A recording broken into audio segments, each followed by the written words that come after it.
If you enjoy this video, please consider subscribing to the channel, cause if you do, maybe we'll get a GM bigger city. Out of the many things Garry's Mod has offered to the players over the years, one of these things is above all else, freedom. And what better map to display this sense of freedom than GM Bigcity.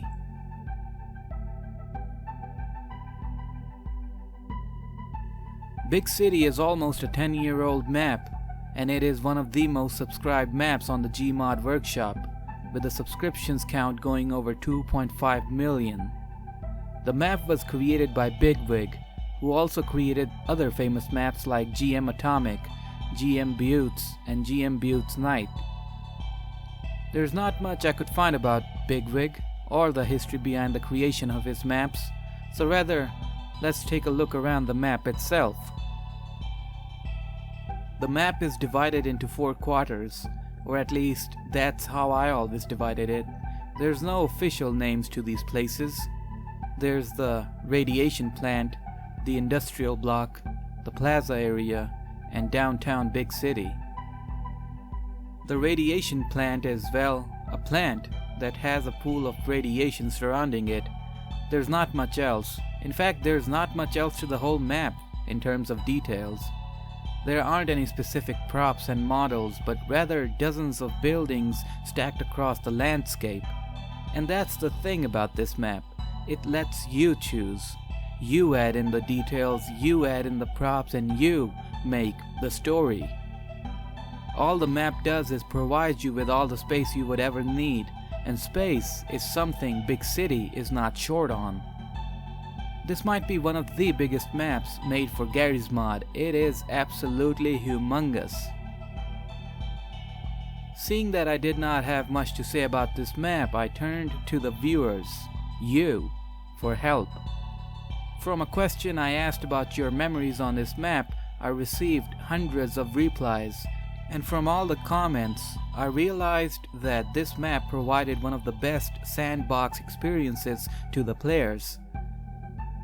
Some said they would hang around the radiation pool, some would jump off the highest buildings, fight hordes of zombies, watch NPCs fight each other, and so much more.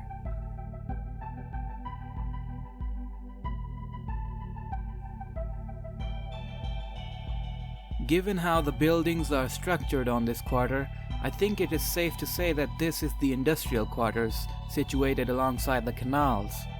Most buildings on this map do not have an interior, but those that do provide some space allow the player to utilize it to make their own contraptions. Here I wondered about something. Why did I instinctively call this the industrial quarters?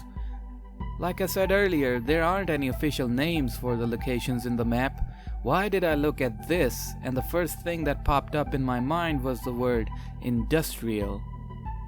I've always called it this ever since I started playing Gmod all those years ago. It is the shape and the textures. That's all there is.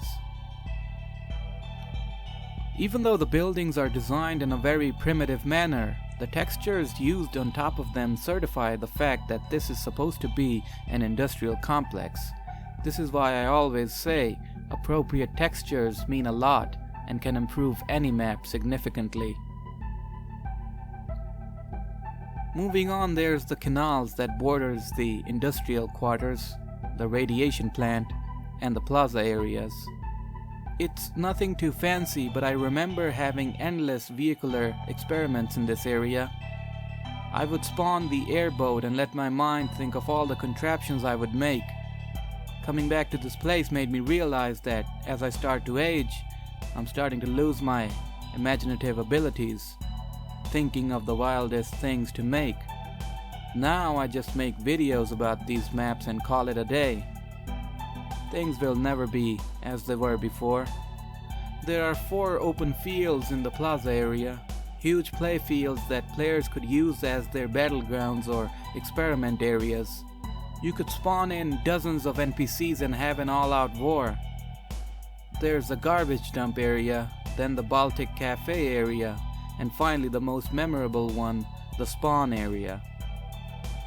All of these 4 open spaces are surrounded by tall, huge buildings that would cover the sky. In my lonely Garry's Mod video, here's where I felt the most alone. Canopsia, nostalgia, or something supernatural, there is a somber feeling in Gmod maps. Some people feel it, some people don't. Lastly, there's the downtown area. Here is where most of the more taller buildings are, and that's pretty much it. The buildings are so tall here that they block the sunlight and cast shadows onto the streets below. These city blocks are also connected with each other through the alleyways, dark corners that open up to the other side of the map.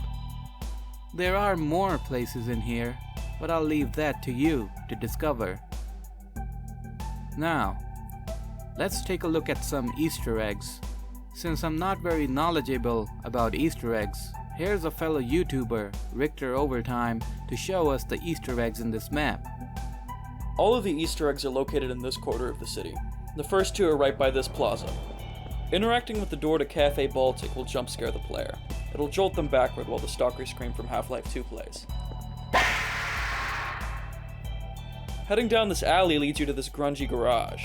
There's a closed door with blood trailing from it, and graffiti of a skull and bones warning you to stay away. If you still choose to interact with it, you'll be met with low-pitched laughter from Father Grigori. Kinda creepy.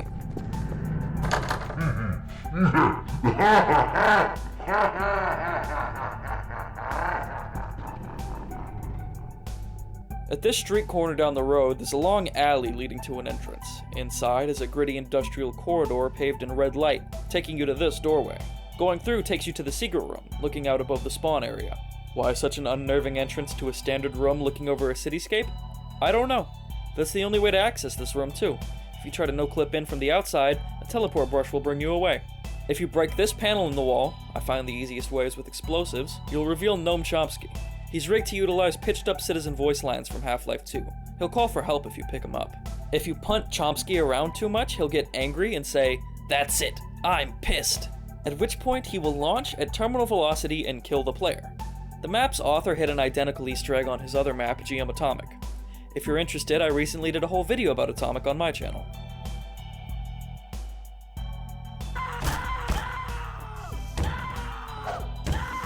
Bigcity, like RP Downtown, has its own fair share of inspired maps, mostly who aim to either expand it or improve it or show it off in a different style. There's so many choices a player can get easily confused as to which one to download. GM Bigcity will always remain one of the most iconic Gmod maps ever made. So many memories packed inside this city. Thank you for watching.